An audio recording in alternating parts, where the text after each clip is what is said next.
Ladies and gentlemen, boys and girls, children of all ages, welcome to Pitch Talk. We are fans of football dropping vlogs, videos and podcasts on the beautiful game. Check out our videos on YouTube and Instagram's IGTV, including special feature segments, 5 minutes with the G, the Straight Shootin View, coaching with JBK. We produce, record and edit video content and audio on Apple Podcasts, Google Podcasts, Verbal, Podomatic, Anchor, Spotify and other podcast platforms. Join the Pitch Talk revolution on Twitter, Instagram, Facebook and www.pitch-talk.com. The pitch is where we eat. The pitch is where we sleep. And the pitch is where we talk. I can see you now. I can see you now and then. I can see you now. Pitch Talk podcasts and videos are brought to you in association with LE Bikes. Begin your journey into electric bikes. Visit lebikes.co.uk. Welcome to the Straight Shootin View. Hey everybody, what is up? My name is Straight Shootin LJA and welcome to part 1, aka the opening act of my review of the FIFA Uncovered Netflix series. Of course, there are 4 parts to this series, so I'll be dissecting each episode of this limited series individually, so buckle up and let's jump in. Now, the house of FIFA started crumbling. The dramatics of it. I mean, I guess they had to open big on episode 1, but they were right about football being the biggest sport and the biggest business. I mean, that was interesting to me that they got Jerome Valcard talking, considering how big his role was with FIFA as the general secretary for so many years. So automatically had me in. It did make me laugh though, seeing Jack Warner's name as one of the conspirators of the corruption of the enterprise of FIFA, because it sounded like something from Star Trek. The enterprise of FIFA. So, all right, dude, calm down. But it definitely was accurate to say the charges of wire fraud, money laundering, racketeering, etc. are like charges you'd hear in organised crime. I mean, Sepp Blatter saying there was no corruption in football was hilarious. But to say his conscience is clear, to me, the guy's clearly senile, saying he can't be responsible. Gianni Infantino, though, saying FIFA had become criminal, you have to throw UEFA in there too. And Infantino, ironically, has had a role in all of this as well, and in both entities. Vladimir Putin, the man of the hour, saying the arrest of FIFA officials was nothing more than an attempt by the USA to extend its jurisdiction to other countries, was hilariously ironic, especially in hindsight. But Blatter saying his name will be synonymous with corruption is pretty much fact. But then it was weird because he tried to make himself look like the victim when so much went on under his watch and he profited so much from it, financially and in terms of power. Now, the comments about it being so much more of a happy place to not know the murky goings on in the game and just support your national team, and okay, that's fair, but ignorance is bliss, but ignorance is not a good thing, because it's the old saying of know your enemy. The comments for me, though, from Guido Tognoni were very true about the average fan not caring about the infighting in football. And why should they care about bribery in the sport? But he was right about sports should be fair, entertaining, etc. But I didn't agree with the comment. Because if you don't fight corruption in sport, then you shouldn't fight it at all. I just thought that was a bit small-minded to say that. Stanley Rouse, though, the first FIFA president and also a former referee, seemed to me to be a football man pure and simple. And the documentary did seem to gloss over his importance and went straight to his successor, Joao Havelange, who definitely was a critical player, and his election was a turning point, considering they said he was the one who realised how influential football could be politically. Rouse, though, was saying he was apprehensive of Havelange because of the way they, meaning Brazilians, do things. And it started his downfall to me. And the fact that he was tolerant of South Africa as FIFA members, even though they still had apartheid in the 70s, was a massive minus for Rouse, and rightly so. But Havelange saying he would ban South Africa if he was elected, to me was nothing more than a political stunt. And Havelange got Africa on his side.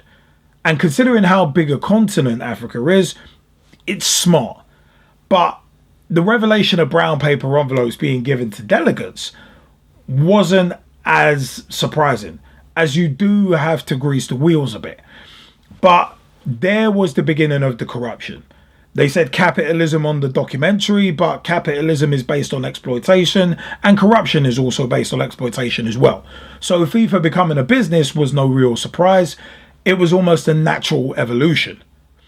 Now, Sepp Blatter coming on board when Havelange was voted in was ironic in hindsight, because the beginning of corruption in FIFA and it becoming a business is literally linked to Sepp Blatter from day one in October 1974. And Havelange's promises of developing Africa is clearly the mantra and empty promise that Blatter kept throughout his whole career. It's a bit funny there.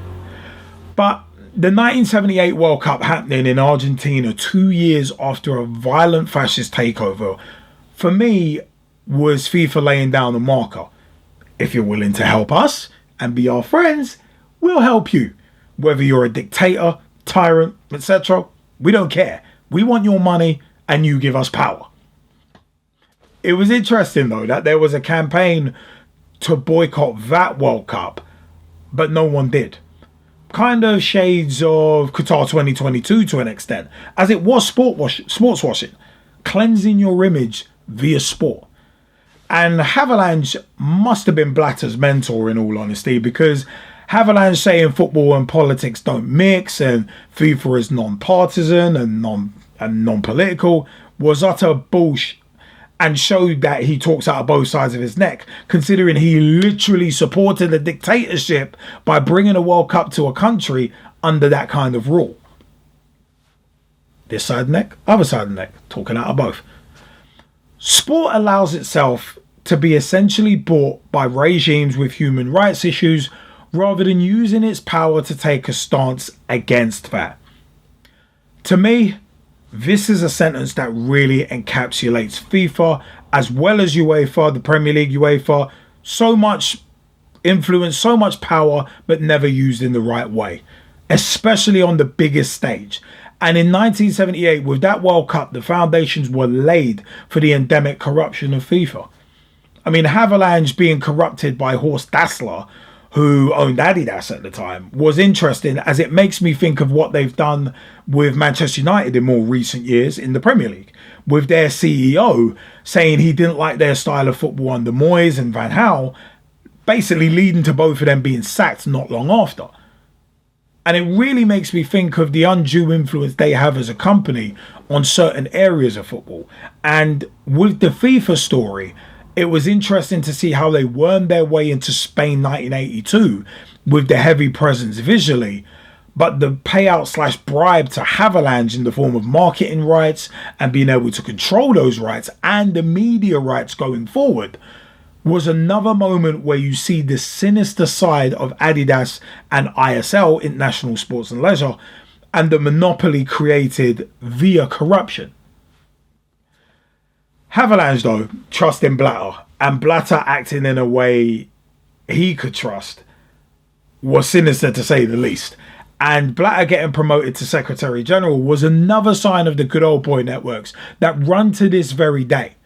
I mean, there was an intriguing comment about posture differences between Havelange and King Juan Carlos of Spain at the 1982 World Cup. And it actually speaks volumes about confidence and how far that can take you, when it was remarked that Havelange, with his posture, looked more like the King of Spain than the actual King of Spain. I mean, Havelange was powerful and only growing in power and political influence. So you can understand why he was kind of puffing his chest out, oh, I'm the big shot, so to speak. And similar to Blatter later on, he wasn't being opposed for his presidency. So that gives you a sense of inflated ego, of course. Hassler, though, controlling everything through Adidas and ISL was actually astounding. The kickbacks and the money coming from them was huge, but Blatter, seeing Havelange was bribed and gave him the proof of it with the mistaken $1.5 million payment, was again hilariously ironic, considering what later happened to Blatter and Platini. But more on that later, a lot more on that, and we've done a lot of Pit Talk shows on that. Blatter and Havelange striking a deal of sorts for Blatter to ascend to ultimate power, with Havelange stepping down from FIFA in 1998, really showed the old phrase of "there's no honour among thieves." Because Sepp Blatter knew Joao Havelange was bribed, used it against him, but didn't want the optics to look bad. Didn't want it to look like he was booting Havelange out. So he got Havelange to say that he's stepping down so that it keeps his respect intact and allows Blatter to fulfill his dream. Sounds like something from a gangster movie, doesn't it? Oh my God. Havelange, though, must have been pissed.